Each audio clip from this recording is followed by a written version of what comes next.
નમસ્કાર, weather analysis સાથે હું છું પાયલ અને અત્યાર સુધી તો ગુજરાત ઉપર માત્ર એવું કહેવાય કે વરસાદનો ખતરો હતો, વરસાદનું સંકટ હતું, પણ હવે ગુજરાત પર વાવાઝોડાનું સંકટ છે.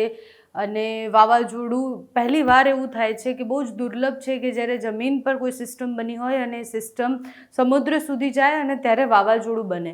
આપણે હંમેશા એવું જોયું છે કે સમુદ્રમાં સિસ્ટમ બની હોય અને પછી એ દરિયા કાંઠે અથડાય, પણ આ વખતે એવું થવાનું છે કે જમીન પર બનેલી સિસ્ટમ અને એ જેમ જેમ આગળ વધી રહી છે એમ એમ ખતરો પણ વધારી રહી છે અને હવે એ વાવાઝોડામાં પરિવર્તિત થવાની છે. આજે ડીપ ડિપ્રેશન છે અને ડીપ ડિપ્રેશન આપણે કાલે જ વાત કરી હતી એ પ્રમાણે કચ્છમાં સ્થિર થઈ ગઈ અને એ સિસ્ટમ જ્યારે સ્થિર થઈ ત્યારે એનો ખતરો એમ પણ વધી ગયો હતો.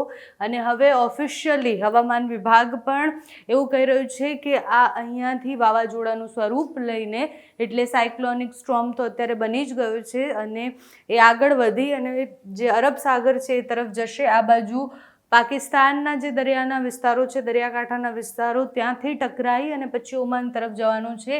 એટલે આ બનેલી સિસ્ટમ, જે સામાન્ય સિસ્ટમ બંગાળની ખાડીમાં બની હતી, એ ગુજરાત આવતા સુધીમાં ખૂબ ભયાનક અને રૌદ્ર સ્વરૂપ એને લીધું અને હવે એ સિસ્ટમ છે એ વાવાઝોડામાં પરિવર્તિત થવાની પૂરી સંભાવનાઓ છે, કારણ કે સાયક્લોનિક સ્ટ્રોમ બની ગયું છે અને એ સિસ્ટમ હવે આજના દિવસમાં જ વાવાઝોડું બની જશે અને આગળ વધશે. અને આગળ વધશે એ પ્રમાણે એવું નથી કે કચ્છ ઉપરથી પસાર થઈ જશે તો એની અસર ઓછી થઈ જશે, એની અસર એનાથી વધારે થશે, કારણ કે ખૂબ ભયાનક વરસાદ કચ્છમાં પડશે. સાથે જ વાવાઝોડું છે એટલે કોઈ સામાન્ય એવું નહીં હોય કે હવા જે છે સામાન્ય વહેતી હશે. ત્યાં બહુ જ ભારે પવન ફૂંકાવાની સંભાવના છે. અત્યારથી જ હવામાન વિભાગે દરિયો ન ખેડવાની સૂચના આપી દીધી છે અને કચ્છના કલેક્ટરનું પણ નિવેદન સામે આવી ગયું છે કે કચ્છમાં બચાવની કામગીરી અને આજ સવાર સુધીમાં તો એ થઈ ગયેલી પણ હોવી જોઈએ, કારણ કે ગઈકાલથી જ હવામાન વિભાગે એલર્ટ આપી દીધું છે કે વાવાઝોડું ખૂબ ભયાનક રીતના આગળ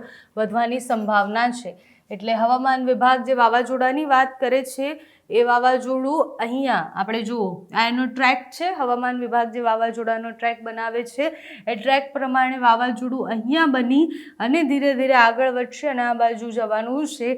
એટલે પહેલી વાર તો નહીં, પણ એવું કહેવાય કે બહુ જ દુર્લભ એવું થતું હોય છે કે જ્યારે કોઈ જમીન પર બનતી હોય સિસ્ટમ અને જમીન પરથી વાવાઝોડું જઈ અને સમુદ્રમાં જતું હોય. કચ્છ પર હવે વાવાઝોડાનો ખતરો છે અને આજનો દિવસ કચ્છ માટે ખૂબ ભયાનક અને ભારે રહેવાનો છે, કારણ કે કચ્છમાં અતિશય ભારે વરસાદ પડવાની સંભાવના છે અને સાથે જ બહુ જ ભારે પવન ફૂંકાવાની પણ સંભાવના છે. હવામાન વિભાગ જે બુલેટિન આપે છે, જે આગાહી કરતું હોય છે, એ પ્રમાણે તમે જુઓ કે હવામાન વિભાગે ગઈકાલે જ આગાહી કરી દીધી છે કે ડીપ ડિપ્રેશન ઓવર કચ્છ, એટલે કે જે ડીપ ડિપ્રેશન હતું એ હજુ પણ કચ્છ ઉપર જ છે અને ડીપ ડિપ્રેશન સાયક્લોનમાં આજના દિવસમાં જ ફેરવાઈ જશે તેવી સંભાવનાઓ પૂરેપૂરી છે.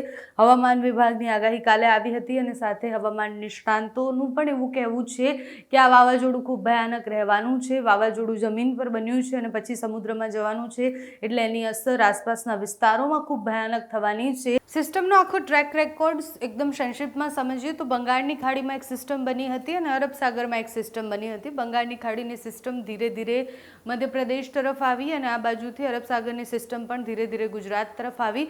જેમ જ મધ્ય ગુજરાત સુધી એ સિસ્ટમ પહોંચી બંગાળની ખાડીવાળી, ત્યાં જ અરબ સાગરની સિસ્ટમ પણ ગુજરાત પહોંચી ગઈ. એટલે બંને સિસ્ટમો મર્જ થઈ ગઈ અને પછી એની ભયાનક અસર આપણે જોઈ છે.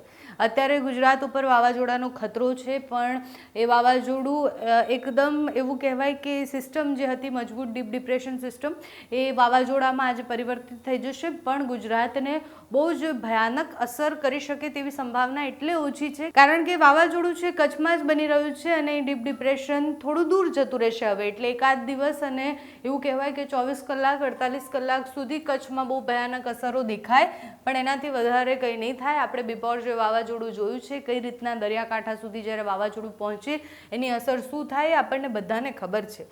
હવામાન વિભાગની આગાહી શું કહે છે એ જોઈએ આપણે, કારણ કે જિલ્લા વાઇઝ આગાહી જે આપે છે હવામાન વિભાગ એ પ્રમાણે વરસાદ જોઈએ કે ક્યાં કેવો વરસાદ પડવાની સંભાવના છે. હવામાન વિભાગની આગાહી જોઈએ તો કચ્છ, મોરબી, જામનગર અને દેવભૂમિ દ્વારકામાં હવામાન વિભાગે ઓરેન્જ એલર્ટ આપ્યું છે આજના દિવસ માટે. એ કચ્છનો વિસ્તાર રેડ એલર્ટમાં પણ થોડા સમય બાદ પરિવર્તિત થઈ શકે હવામાન વિભાગની લેટેસ્ટ આગાહી આવે એ પ્રમાણે. અને હવામાન વિભાગ સતત ગઈકાલથી જ એવું કહે છે કે કચ્છમાં બહુ જ વધારે વરસાદ પડવાની સંભાવના છે. બાકી રાજકોટ, પોરબંદર અને જૂનાગઢમાં યલો એલર્ટ છે, એટલે સૌરાષ્ટ્રના અમુક ભાગોમાં ભારે વરસાદ આજે પણ પડી શકે છે. બાકી કોઈ જ વિસ્તારોમાં એલર્ટ આપવામાં નથી આવ્યું. વાવાઝોડાનો ખતરો તો છે જ માથા પર, પણ એ વાવાઝોડું જેમ જ કચ્છ પરથી પસાર થઈ જશે એની અસર આપણા ગુજરાત પર ખૂબ ઓછી થઈ જવાની છે. ગુજરાતમાં સામાન્યથી મધ્યમ વરસાદ પછી પડતો રહેશે, કારણ કે ભેજવાળા પવનો, વાદળો ત્યાં જ રહેશે થોડા સમય માટે. જેમ જ આ વાવાઝોડું પસાર થઈ જશે અને દૂર જતું રહેશે, એમ જ બંગાળની ખાડીની સિસ્ટમનું પણ આપણે ટેન્શન કરવાનું છે, કારણ કે બંગાળની ખાડીમાં ઓલરેડી એક સિસ્ટમ બની રહી છે. એ પણ ધીરે ધીરે મધ્યપ્રદેશ થઈ અને ગુજરાત તરફ જ આવવાની છે એ સિસ્ટમ. અને એ સિસ્ટમની અસર જે પહેલું અઠવાડિયું, બીજું અઠવાડિયું જે છે મહિનાનું, ત્યારે જ થવાની શરૂઆત થઈ જશે. એટલે સપ્ટેમ્બર મહિનામાં પણ એ સિસ્ટમની અસર થશે.